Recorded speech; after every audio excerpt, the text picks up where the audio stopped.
Team India के सबसे successful captains में से एक विराट कोहली की कैप्टनसी छोड़ने के बाद ये जिम्मेदारी रोहित शर्मा को सौंप दी गई थी।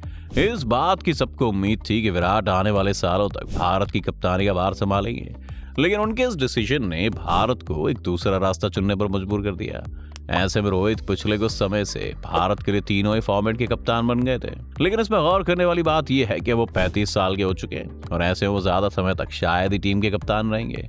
2024 के वर्ल्ड कप तक रोहित 37 साल के हो जाएंगे और उनकी फिटनेस को देखकर लगता नहीं कि वो इतने समय तक अपने फॉर्म को मेंटेन कर पाएंगे और इसी के साथ भारत को लीड भी कर पाएंगे। इसलिए भारत को अपने अगले कप्तान की तलाश अभी से ही शुरू करनी पड़ेगी। कप्तान के रूप में रोहित शर्मा का रिप्लेसमेंट कौन?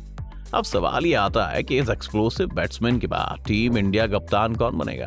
भारतीय टीम में इस समय रोहित के रिप्लेसमेंट के ऑल्टरनेटिव के रूप में देखें तो कई खिलाड़ी एक साथ कतार में खड़े हैं। हिटमैन के बाद भारतीय टीम की कप्तानी संभालने की रेस में केएल राहुल इस समय सबसे आगे। केएल राहुल की दावेदारी है सबसे मजबूत। भारतीय टीम के अगले कप्तान के लिए हम सबसे पहले केएल राहुल की बात करते हैं। राहुल पिछले समय से भारतीय टीम में लगातार खेल रहे हैं। इस दौरान भारतीय टीम के लिए कुछ सालों में केएल का काफी शानदार प्रदर्शन रहा है। उन्होंने अपनी बल्लेबाजी से लगातार सबको इम्प्रेस किया है। इसी के साथ ही आईपीएल में पिछले 3 सीजन्स में पंजाब और लखनऊ की कप्तानी संभाल के अपनी काबिलियत को सबसे ज्यादा दिखाया है। केएल राहुल फिलहाल भारतीय टीम में रोहित शर्मा के डेप्टी बन गए हैं। उन्होंने भारत के लिए अब तक क्रिकेट के तीनों ही फॉर्मेट में 7 बार कप्तानी की है। इन्हें अपने शुरू के 3 ओडीआई मैचेस में एक बार भी जीत नसीब नहीं हो सकी है। इनके ओवरऑल रिकॉर्ड की बात करें तो 7 मैचेस में से 4 ये जीते और 3 हारे हैं। ये स्टैटिक्स भले ही इतना अच्छा ना हो, लेकिन केएल के आईपीएल में कप्तानी के एक्सपीरियंस को देखते हुए इस खिलाड़ी को कप्तानी के सबसे बेहतरीन और मजबूत ऑप्शंस में से एक कहा जा सकता है। आने वाले समय में ऐसा हो सकता है कि भारत के लिए हर फॉर्मेट में कप्तान होने के बजाय 3 अलग कप्तान हो। ऐसे में वनडे इंटरनेशनल और T20 इंटरनेशनल की टीम के लिए राहुल से बेहतर और कोई नहीं हो सकता है।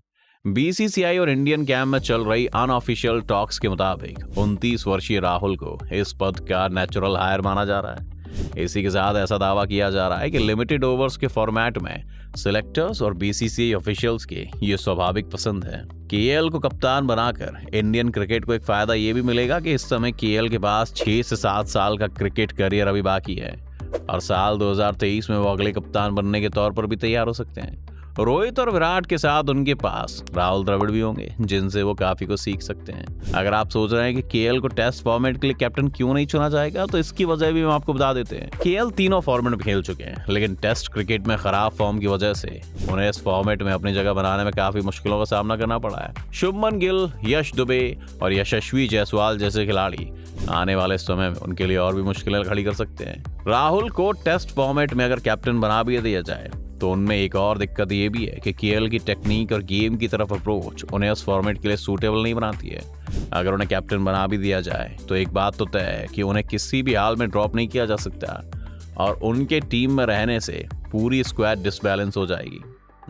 तो ये तो हो गई सबसे पहले कैंडिडेट की बात। अब रोहित शर्मा की रिप्लेसमेंट में अगर कोई दूसरा खिलाड़ी है तो उसका नाम है ऋषभ पंत।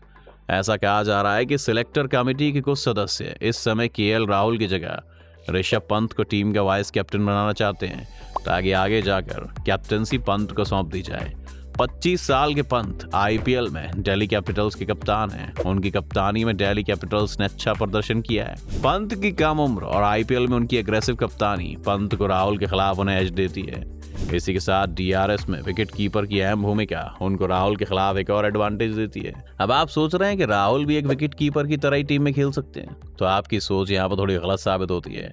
केएल राहुल को आप एक फुल टाइम विकेट कीपर नहीं कह सकते। वो एक ऐसे खिलाड़ी हैं जो मैच के दौरान अगर कोई टैक्टिकल चेंजेस करने की जरूरत पड़ती है तो वो स्टंप्स के पीछे की जगह को कवर कर सकते हैं। इसी के साथ आपको ये भी नहीं भूलना चाहिए कि पंत के पास इंटरनेशनल लेवल पर केएल से ज्यादा ऑन फील्ड एक्सपीरियंस है। पंत एक ऐसे खिलाड़ी हैं जो आज भले ही आउट ऑफ फॉर्म होने के साथ साथ कई कंट्रोवर्सी से घिरे हों, लेकिन एक समय पर उन्हें अगला धोनी कहा गया था।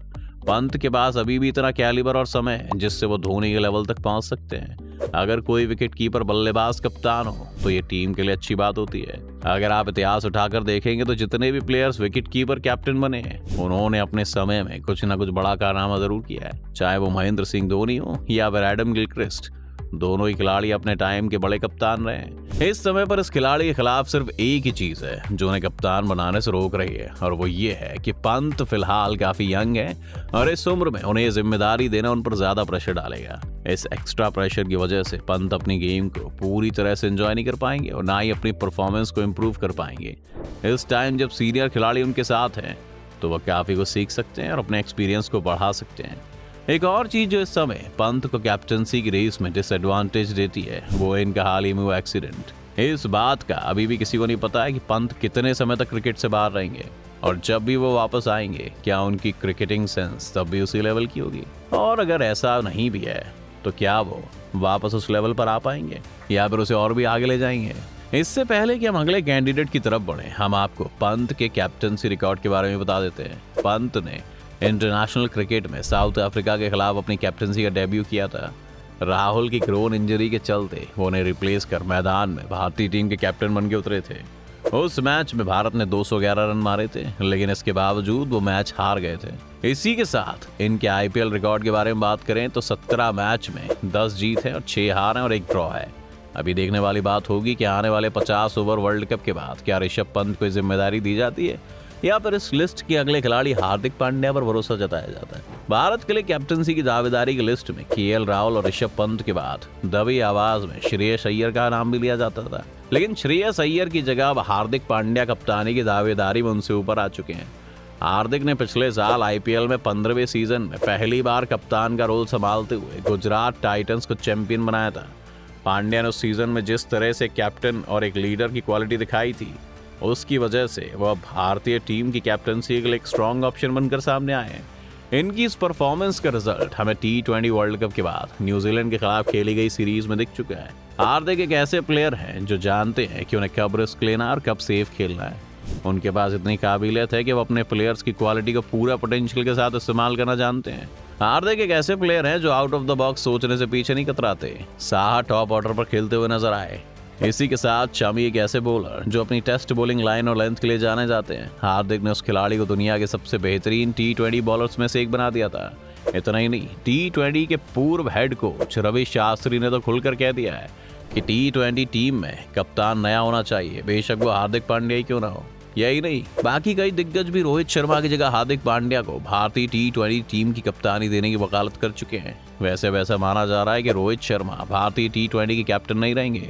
बीसीसीआई सेलेक्टर्स ने आम सहमति बना ली है कि ये वक्त का बदलाव है और T20 टीम को नए सिरे से बनाए जाने की जरूरत है। अब इनसाइड स्पोर्ट्स के मुताबिक हार्दिक पांड्या को श्रीलंका के खिलाफ 3 मैचों की T20 और वनडे सीरीज से पहले भारतीय T20 टीम का कप्तान बनाया जा सकता है। बीसीसीआई के सूत्र के मुताबिक रोहित शर्मा वनडे और टेस्ट टीम के कैप्टन रहेंगे। अब इन सभी बातों को जानने के बाद रोहित शर्मा के बाद अगर इनमें से किसी को कैप्टनसी के लिए चुनना चाहिए तो वो कोई और नहीं बल्कि केएल राहुल को माना जा सकता है। इसकी वजह यह है कि केएल राहुल करीब पिछले 7 साल से भारतीय टीम के साथ जुड़े हुए हैं। उनके इंटरनेशनल क्रिकेट की एक्सपीरियंस और आईपीएल में करीब 40 मैचों की कप्तानी के एक्सपीरियंस को देखते हुए वो कप्तानी के सही दावेदार कहे जा सकते हैं। भारत की टीम अब उस सिचुएशन में पहुंच चुकी है जहां टीम को एक युवा कप्तान की जरूरत है। भारत अब उस पोजीशन में धीरे धीरे पहुंच रही है जहां T20 वर्ल्ड कप 2024 के लिए तैयारी करने की जरूरत होगी। केएल राहुल और हार्दिक पांड्या कैप्टनसी के रोल के लिए पूरी तरह से फिट है। भारतीय चयनकर्ता अगले T20 असाइनमेंट में पहले मिलेंगे और भारत के T20 कप्तान के रूप में हार्दिक पांड्या या केएल राहुल के नाम से एक नाम की घोषणा करेंगे। तो आपको क्या लगता है कि इन तीनों में से कौन सा खिलाड़ी है जो रोहित शर्मा को रिप्लेस करेगा? अगर आपको लगता है कि इन खिलाड़ियों में से कोई और भी रोहित को रिप्लेस कर सकता है तो उसके बारे में हमें कमेंट सेक्शन में जरूर बताएं। अगर आपको ये वीडियो पसंद आई हो तो लाइक और शेयर का बटन दबाएं। बाकी जितने भी लोग हमारे चैनल पर पहली बार आए वो सब्सक्राइब और बेल आइकॉन का बटन दबाएं ताकि हमारे आने वाली सभी वीडियोस की नोटिफिकेशन आपको सबसे पहले मिले।